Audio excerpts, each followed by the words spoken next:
Between 2013 and 2022, missile production is expected to be worth approximately $206 billion. This is increasing from an annual figure in 2013 of $13.7 billion to around $20.4 billion in 2022. This increase is driven by the production of new missiles coming through, such as the SM-3 Block 2A, and also THAAD, for example. So we are seeing a lot more missiles being developed at the moment that are coming into service in the next 10 years.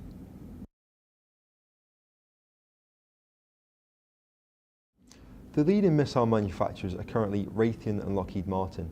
Lockheed Martin are currently first with $32.6 billion, and Raytheon slightly behind with $31.5 billion. Lockheed Martin's growth is really driven by their land-based air defence capabilities and their missile defence interceptors. THAAD and PAC-3 are the main two. These actually account for 60% of Lockheed Martin's missile revenue during the forecast period. And PAC-3, they're actually going to produce approximately 1,200 units through 2022. So this is a major driver of their business at the moment. And for Raytheon, air-to-air missiles play a major part, with AMRAAM and AIM-9X alone worth $8.5 billion over the next 10 years. The SM-3 program is expected to be worth $8 billion through 2022.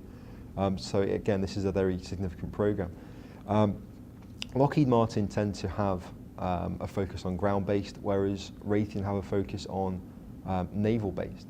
And then we see a competition in the air, with Raytheon having air-to-air missiles and Lockheed Martin mainly focusing on air-to-ground missiles. So that's really where they're competing. The two companies aren't competing in the against each other in the Navy or ground spheres. The main competition between the two tends to be in the air. The three biggest countries in the missile market are currently the United States, India and China. The United States is by far the largest customer of missiles, accounting for 24% of the market. Despite the fact that we've seen budget cuts and reductions over the last few years, they still remain significant, with $49.8 billion expected to be procured over the next 10 years. India, we're actually seeing a threefold increase in the amount of money being spent on missiles between 2013 and 2022, with $17.6 billion in total over that 10 years. This is due to missiles having matured, and they're reaching the stage where they're entering production, and there is a significant requirement across the board in India's missile sectors. That's ranging from missile defence programmes, naval air defence, all the way down to anti-tank weapons. So India have a very large requirement. China, it's no surprise that they are third in the market, given the sense that they are rearming quite significantly at the moment, with expenditure ranging from ballistic missiles through to air-to-air missile technology. In terms of regions, the Middle East is seeing perhaps the largest growth in the market over the 10 years. And this is really driven by the threat from Iran.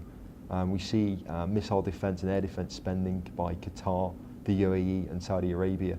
And this is really driving that market forward. And with Qatar probably the biggest growing country in the region, they have really invested a lot of money in systems such as THAAD. So we will see those being delivered over the next 10-year period, which will significantly boost the spend in that region.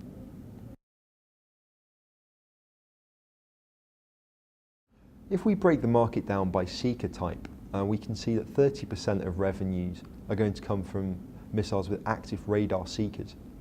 This equates to roughly $61 billion over the forecast period. The next largest seeker type in terms of revenue is infrared, equating to 19% of the market. Also with 19% are missiles without a seeker. So these are missiles that are guided by other means, such as GPS, inertial navigation, or command guidance with a seeker in the rear of the missile, for example. So that accounts for 19%. Also on the chart, you can see SO and DO. This is basically where we have opportunities where the seeker type hasn't been defined yet, because we don't know which missile is actually going to fulfill these requirements. And this accounts for 22% of the market. So that's the SO and DO that you can see on the chart there. The missiles market has been growing significantly over the next 10 years. driven largely by missile and air defence. We see significant threats from ballistic missiles and the efforts to counter those, and we see many interceptors being produced, and this is a very large driver of revenues.